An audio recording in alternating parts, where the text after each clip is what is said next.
And last but not least, because he is a brother from another mother as well, CRS Firearms. He might not do it. He's a bigger channel, so this may be above him. If he does, awesome. I want to give him the chance to decline. But I would love to see what he would bring to the table if he had 5 minutes to war, what he's going to fight with, because I really enjoy his opinion and his perspective on things. Hell yeah, I'll take that challenge on, because it's a way to self-evaluate, a fun way to self-evaluate. Have I allocated my resources properly lately? Now, the idea is, whenever you see this video, at that exact moment, you're supposed to be like, okay, there's no more time left to prepare. What am I going to do? And am I prepared for it?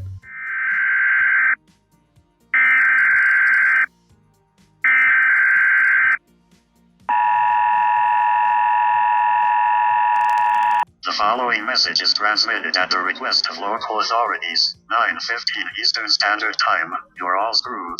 May God have mercy on your soul. There will be another public service announcement in 30 days with an update. We can only hope you're still alive to hear the transmission.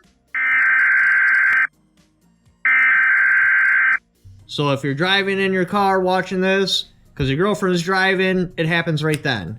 Or you're at the mall waiting on a bench, it happens right then. Or wherever, you're at work, it doesn't matter. The point is, it's supposed to be right at the moment you watch this video. Now, I'm picking a zombie apocalypse because, well, one, it's a make-believe area world, and if I start talking about, like, government examples, I might have the FBI show up at my door. Plus, it's a well-rounded defense.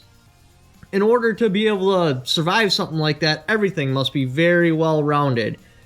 For example, let's say I wanted to prepare for, I'm going to check the mail and I'm blind forever because I was staring in the general direction a nuke went off.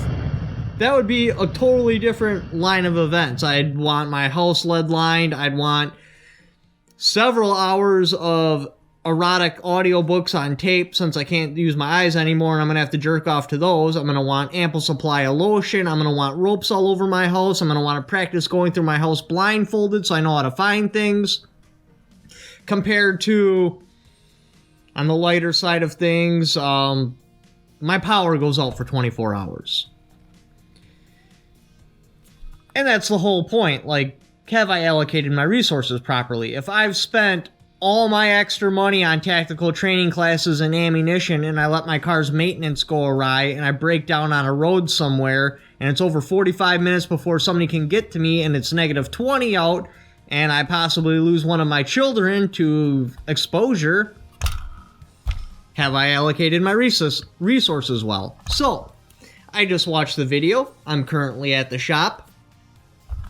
What would I do? How would I handle that?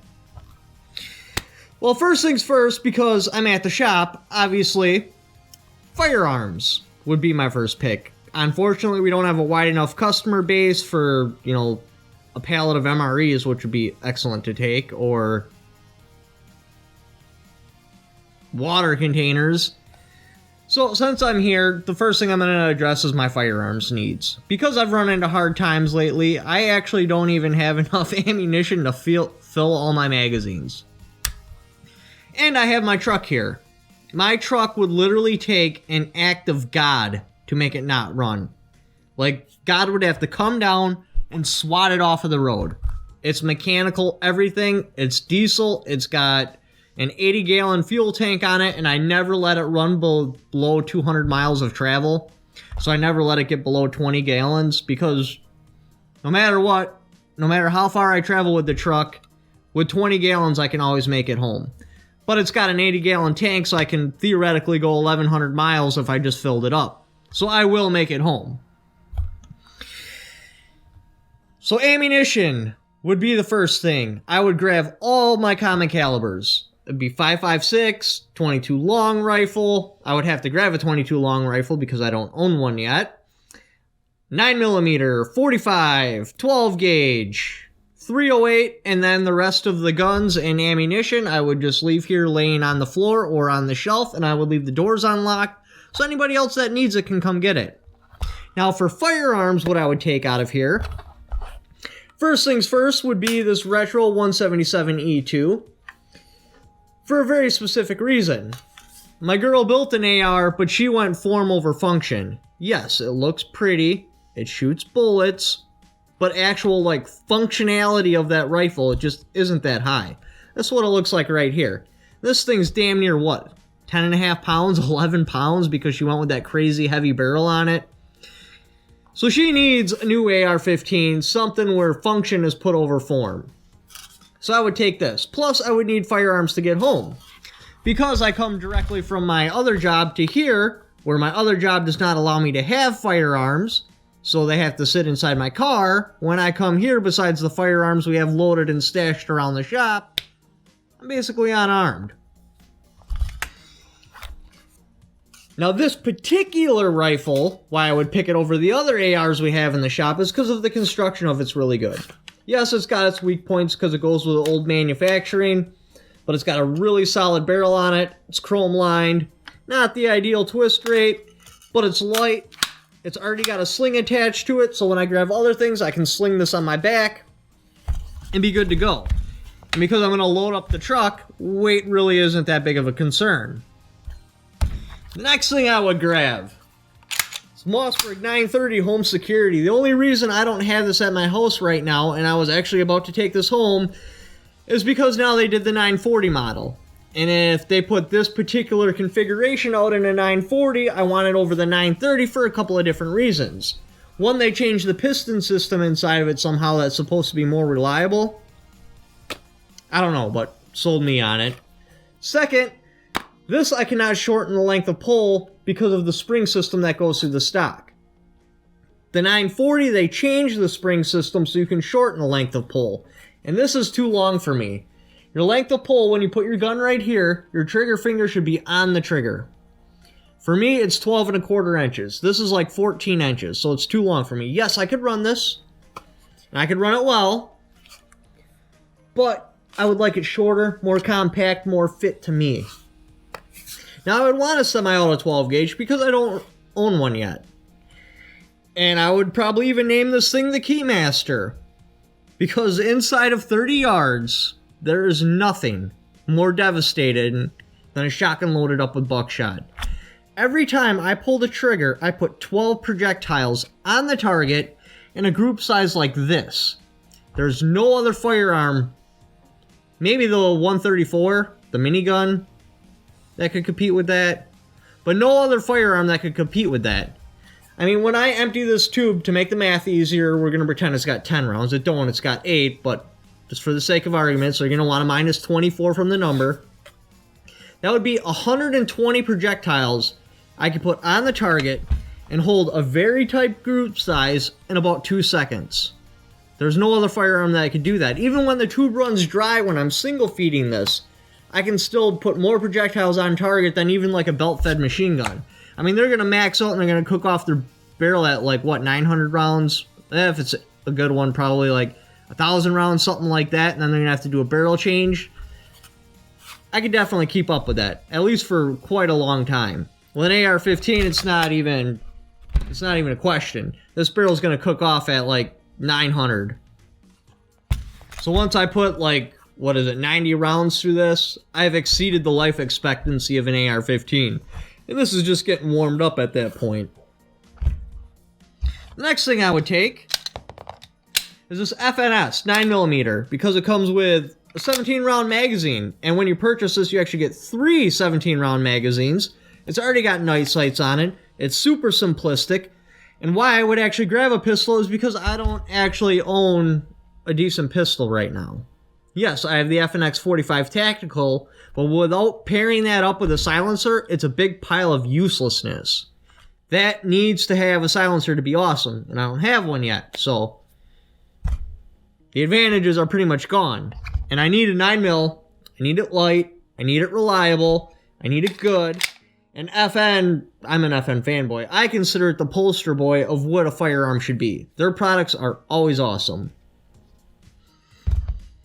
Yeah, my girl's got the SIG 226, but that's in 40 cal. And if you don't have a 12 gauge, 223, and a 9mm, you're automatically putting yourself at a disadvantage. You need to have those firearms in spades with ammunition. Which brings me to my next point. Usually when gun channels do a video similar to this, they don't have a realistic outlook because all their ammunition, all their firearms, all their training courses are all tax deductible. They're actually basically paid to take them.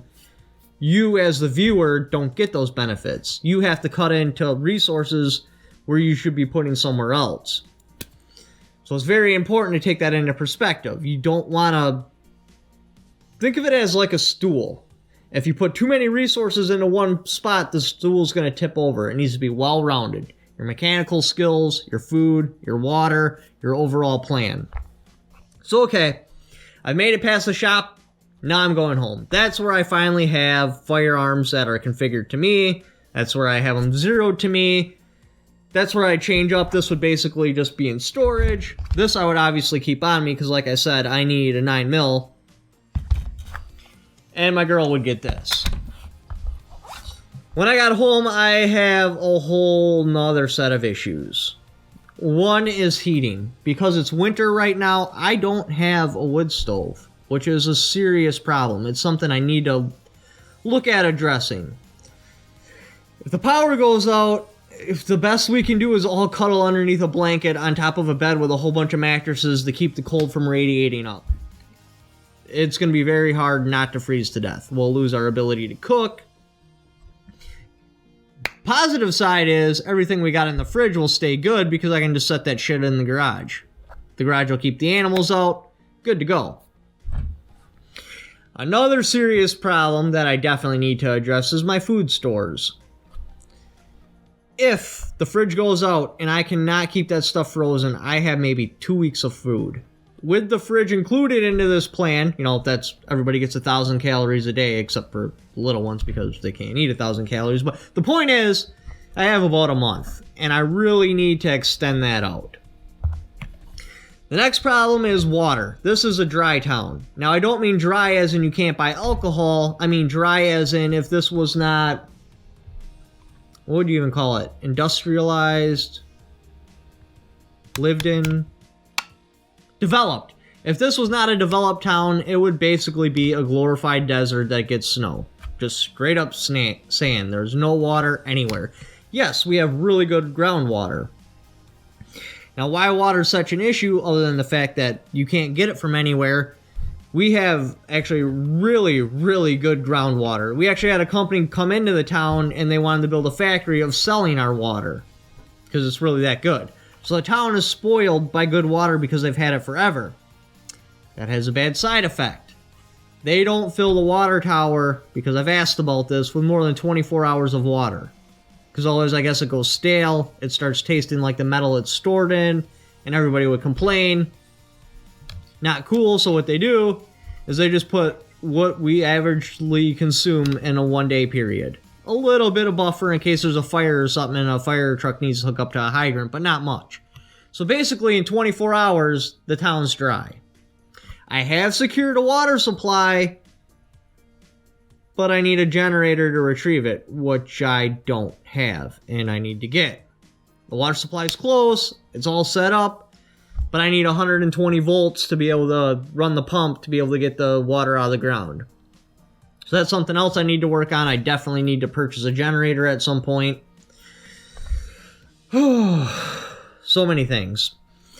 As far as automotive, like I said, I got the truck. So even if, like, the zombies trigger some sort of nuclear explosion, which sets off an EMP, that will still run. If I don't have that truck, I got my 77.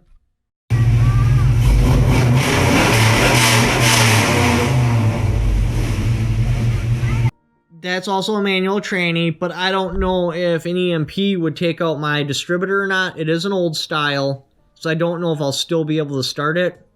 Where my work truck, I can go in there with a knife, cut every single wire and electronic out of there, and as long as I can get the truck rolling, I can make it start. So, okay, food, I'm seriously lacking on. Ammunition, I'm seriously lacking on, but because of the close proximity of the shop, and how easy I could retrieve this, plus the stores we have on hand, I consider myself good on ammunition. Medical supplies, I have 0. If it can't be fixed with peroxide and a Band-Aid, I'm screwed. I can probably perform CPR, but I've never done it in real life. So I'm calling that one a hit or miss. But as far as medical skills, I have none.